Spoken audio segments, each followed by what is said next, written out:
आज नाज़रीन मेरे साथ मौजूद हैं स्ट्रॉन्ग उज़्मा साहिबा, जिन्होंने अपना आधा घर डोनेट कर दिया खिदमत खलक के लिए। इन्होंने घर के अंदर एक सिलाई सेंटर भी बनाया है ताकि जो मुस्तहिक बच्चियाँ वो यहाँ पे सिलाई सीख सके और लोगों की खिदमत कर सके। NA न्यूज़ की वीडियोस देखने के लिए हमारा चैनल सब्सक्राइब कीजिए और बेल के आइकॉन पर क्लिक कीजिए ताकि आप हमारी तमाम आने वाली वीडियोस से बाखबर रह सकें। बिस्मिल्लाहिर्रहमानिर्रहीम। नाज़रीन अस्सलाम वालेकुम, मैं हूँ आपका मेज़बान हाफिज़ खुर्रम शहजाद और आप देख रहे हैं NA न्यूज़।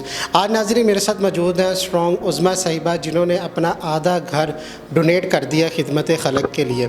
और जहाँ पर मैं मौजूद हूँ, इन्होंने घर के अंदर एक सिलाई सेंटर भी बनाया है ताकि जो मुस्तहिक बच्चियाँ वो यहाँ पे सिलाई सीख सके और लोगों की खिदमत कर सके। इसके अलावा कर्ज़ असना दिया जाता है। रमज़ान आ रहा है, रमज़ान में राशन भी तकसीम किया जाएगा। और इसके अलावा एक इनकी बहुत ही दर्दनाक कहानी है जो हम उज़्मा साहिबा की ज़ुबानी भी सुनेंगे और ये भी जानने की कोशिश करेंगे कि स्ट्रॉन्ग उज़्मा तो है ही है, लेकिन ये जो स्ट्रॉन्ग लक़ब इनको मिला है इसके पीछे क्या कहानी है। जी बहुत शुक्रिया आप टाइम दिया हमें। सबसे पहले स्ट्रॉन्ग उज़्मा, इसके बारे में बताइए। स्ट्रॉन्ग उज़्मा मेरे बेटे ने नाम रखा है। उसको लगता है कि मेरी मामा जो है वो बहुत स्ट्रॉन्ग है, क्योंकि मैंने बहुत ज़्यादा अपनी लाइफ में ट्रेजेडीज़ देखी और मैंने बड़े सर्कमस्टेंसेस को फेस किया। उसके बावजूद मैंने हिम्मत नहीं आ रही और मैं यानी कि ब्लैंक थी, यानी कि अनपढ़ थी, इतना ज़्यादा पढ़ी लिखी नहीं थी। और मैंने एक हायर एजुकेशन हासिल की, यानी कि एक प्रोफेशनल एजुकेशन मैंने MBA किया है और MPhil किया है। तो ये मेरे लिए बड़ी बात है, इसीलिए कि मैं बिल्कुल अनपढ़ थी और मेरी शादी हुई, उस शख्स ने मुझे धोखा दिया था।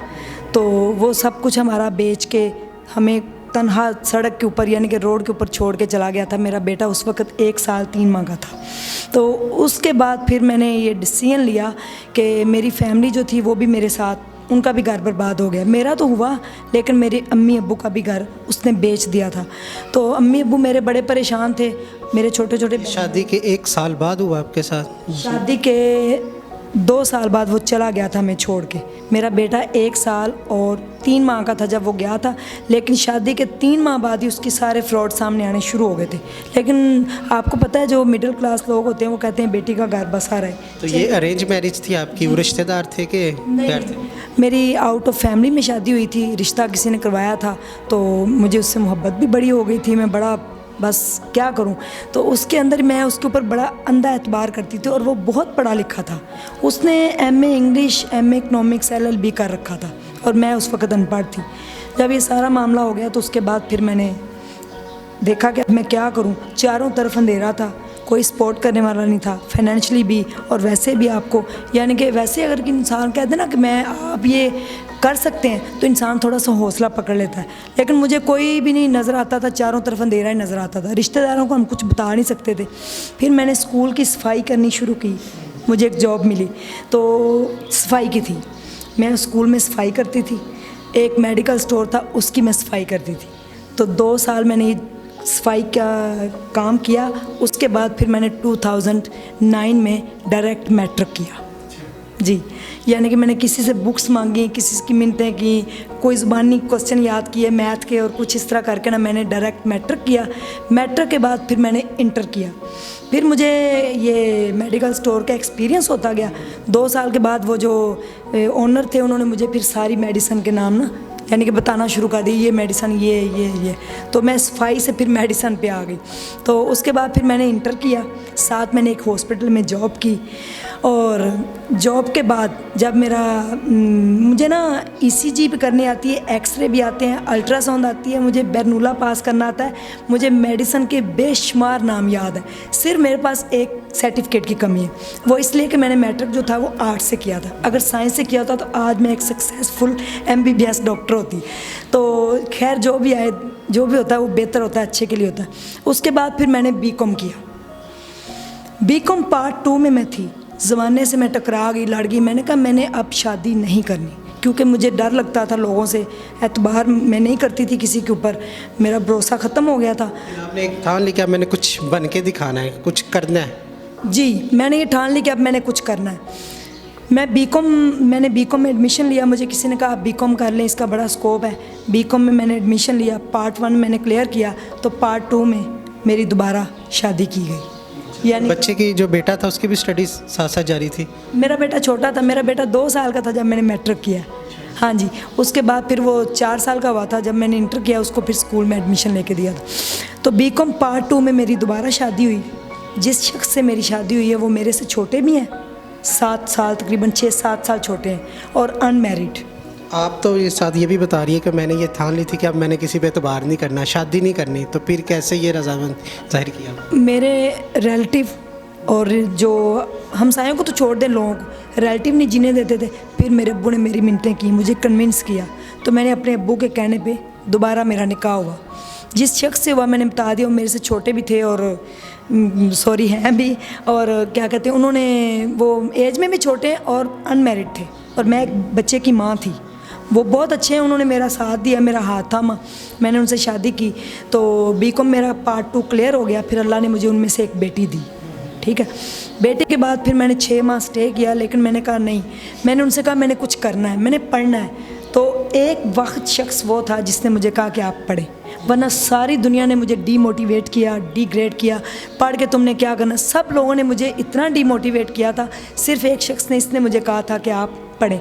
और मज़े की बात मैं आपको एक और बता दूं कि मेरे पास फ़ीस नहीं होती थी, एकेडमीज़ जाने के लिए मेरे पास बुक्स नहीं होती थी, तो मैं सारा दिन पार्क में बैठ के पढ़ती थी। मैट्रिक मैंने पार्क में बैठ के किया अपने बेटे को आगे बिठा के।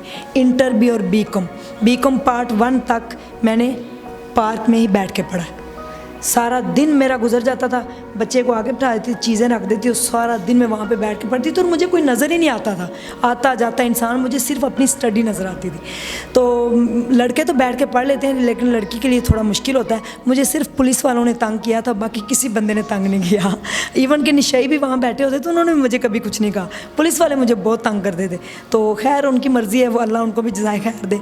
उसके बाद फिर मैंने MBA में एडमिशन लिया, तो मैं बड़ा खुश थी, एक्साइटेड थी कि मेरा MBA में एडमिशन हुआ, अब मैं MBA करूँगी इंशाल्लाह। तो मुझे ना मेरे बेटे ने, मैं सुसाइड करने लगी थी, हालांकि मैं खुद इतनी स्ट्रॉन्ग हो के, तो पता नहीं एक लेवल पे मैं चली गई थी। मुझसे ये पेन नहीं बर्दाश्त हुई। मेरा बेटा ही मुझे नहलाता, वही मुझे खाना, मैं अपने हाथ से पानी भी नहीं पी सकती, इतनी मुझे पेन। तो मैंने कहा यार, इतना मुश्किल वक्त आपने अकेले गुजारा, किसी आपके रिश्तेदार ने, किसी ने मदद के लिए नहीं आया, उसकी क्या वजह थी? बस आपको पता जब बुरा वक्त आता है आपके साथ कोई, आपके वालिदैन, जो आपके हस्बैंड हैं, उनके वालिदैन कोई भी नहीं आया? मेरे वालिदैन थे मेरे साथ, मेरे हस्बैंड के भी वालिदैन। मेरे हस्बैंड को हम दोनों फैमिली ने मिल के संभाला, कभी उधर चले जाते थे, कभी मेरे वालिदैन भी, उनकी बैकग्राउंड इतनी स्ट्रॉन्ग नहीं है, तो वो साथ थे, और मेरे ससुराल वाले भी। बाकी कोई रिश्तेदार मेरे काफ़ी अच्छे हैं, लेकिन उन्होंने कभी पलट के भी नहीं पूछा। तो मेरा बेटा है, तो उसने मुझे कहा मामा आप ना यूट्यूब पे चैनल बनाएं। तो मैंने कहा वो क्या होता है यूट्यूब? कहते हैं मुझे नहीं पता, I don't know what is YouTube. कहते हैं यूट्यूब पे चैनल बनाएं तो आप ना उसके ऊपर अपनी स्टोरी बताएं, आपकी इतनी इंस्पायरिंग स्टोरी हो सकता है इससे कोई इंस्पायर। मैं ना करंट को हाथ लगाने लगी, तो हम सायों और मुन्ने ने मुझे पकड़ लिया जी, मैं सुसाइड करने लगी। तो वो मुन्ने ने मुझे कहा ना मम्मा प्लीज़ आप चैनल बनाएं, तो मैं उसको सारा कुछ करूँगा। जब आपको फर्स्ट हस्बैंड छोड़ के चले गए, डिवोर्स होगी, उसके बाद आपने मेहनत शुरू की, आपने स्टडी शुरू की, हस्बैंड बीमार हो गए, कोमे में चले गए, आपने फिर हिम्मत नहीं हारी, तो उसके बाद ये सुसाइड की वजह क्या थी? अब मुझसे ये दर्द बर्दाश्त नहीं होता, इसमें दर्द बहुत ज़्यादा होती है, अभी भी मुझे बड़ी पेन हो रही है, तो इससे ना मेरे से पेन बर्दाश्त नहीं हो रही। तो मैंने कहा ख़त्म करो इस ज़िंदगी को, लेकिन मेरे बेटे ने बचाया। उसने कहा मामा अब यूट्यूब पे चैनल बनाएं, इस बेस पे कि जब वहाँ से कभी इनकम आई ना, मैंने कहा इनकम भी आती? कहते हाँ, कहते इनकम आएगी ना तो वो आप ना गरीब जो लड़की होंगी उनके ऊपर खर्च करना, हो सकता है कोई आपके लिए दुआ करे तो आप तंदुरुस्त हो जाए। ये उसका आइडिया था। तो फिर इसीलिए मैंने चैनल बनाया, उसके ऊपर फिर मैंने अपनी स्टोरी बतानी शुरू की। वो एक कमेंट मेरा क्लिक हुआ तो पूरी दुनिया को पता चल गया स्ट्रॉन्ग उज़्मा है इसका, और सारों ने मेरा इंटरव्यू किया और सारों बड़े लोग इंस्पायर हुए। उसके बाद फिर मैं बैठी हुई थी तो मैंने कहा मुन्ना ये तो हमारी जो इनकम है ये इंशाल्लाह लोगों के ऊपर खर्च होगी, लेकिन कुछ करना चाहिए अभी। तो शुक्र अल्हम्दुलिल्लाह मेरे पास अपना 2 मरले का घर है, वो आधा मेरे हस्बैंड के नाम पे, आधा मेरे नाम पे। हम दोनों ने बड़ी मुसीबतों से बनाया है, इंस्टॉलमेंट पे की, पता नहीं कैसे कैसे करके। तो वो मैंने अब जो अपना आधा हिस्सा ना 1 मरला, वो मैंने डोनेट कर दिया है, गरीबों के नाम कर दिया। और ये सिलाई स्कूल आपको जो नज़र आ रहा है, इसके अंदर फ्री ऑफ कॉस्ट सिलाई बेवा यतीम गरीब बच्चियों को सिखाई जाएगी। हमने एक टीचर हायर की है, वो सिलाई सिखाएगी। 3 माह का कोर्स होगा, फिर इसके साथ ब्यूटिशियन का कोर्स होगा 3 माह का। उसके बाद फिर हम आगे जाके फैशन डिज़ाइनिंग का भी इंशाल्लाह स्टार्ट करेंगे। जब लड़की यहाँ से सिलाई सीख के जाएगी, उसको साथ एक सिलाई मशीन गिफ्ट की जाएगी, ताकि जाके वो अपना रोज़गार चला सके। साथ उसको थोड़े बहुत पैसे भी हम देंगे कि वो अपना फैब्रिक लेके तो अपने घर का रोज़गार घर चला सके। मेरा बस ये मिशन है, मेरा विजन भी ये है कि हम लोगों को ना मंथलियाँ लगाने की बजाय उनको स्किल्स सिखाएं, ताकि वो स्किल्स सीख कर कोई ब्यूटिशियन बन जाए, कोई टेलर बन जाए। तो जब टेलर एक प्रोफेशनल बन जाता है तो माशाल्लाह बड़ी अच्छी वो अर्निंग कर सकता है। तो इस तरह हमारा स्ट्रॉन्ग पाकिस्तान हो जाएगा, स्ट्रॉन्ग। इसके लिए तो काफ़ी पैसे भी चाहिए होते हैं। कोई मदद कर रहा है आपको, कहीं से डोनेशन आ रही है कि अपनी मदद आपके तहत आप? नहीं, मेरी यूट्यूब से पहली इनकम आ गई है, वो माशाल्लाह आई है, उसका 70% तो ऑलरेडी इधर है। बाकी मेरे साथ आउट ऑफ कंट्री से 2-3 लोग हैं, तो वो मेरे साथ जुड़े हैं। तो ये मैंने अपना घर दिया है, उन्होंने ये सारा मेरे साथ मिलकर हमने ये सेटअप किया है। तो इंशाल्लाह ताला लोगों की सपोर्ट की ज़रूरत होगी, यहाँ से कई ज़िंदगियाँ बदलेंगी। और इंशाल्लाह मेरे अपने छोटे छोटे 2 बच्चे हैं, उनका सदका मैं कहती हूँ या अल्लाह किसी न किसी तरीके से लोगों की ज़िंदगी बदले। और फिर हम कर्ज़ा हसना देंगे, छोटा सा कोई बिज़नेस स्टार्ट करें, उसको हम विदाउट इंटरेस्ट वापस लेंगे, ठीक है। फिर राशन भी इंशाल्लाह तकसीम किया जाएगा। मेरे साथ 2-3 लोग हैं और मेरी यूट्यूब चैनल से जो इनकम है वो 70% इधर है। 30% मैंने इसलिए रखना, कहीं रिक्शे पे आना जाना किराया लगाना पड़ेगा तो वो मुझे चाहिए। तो ये थी सारी कहानी। अगर लोगों को पसंद आई हो तो प्लीज़ दुआ ज़रूर कीजिएगा।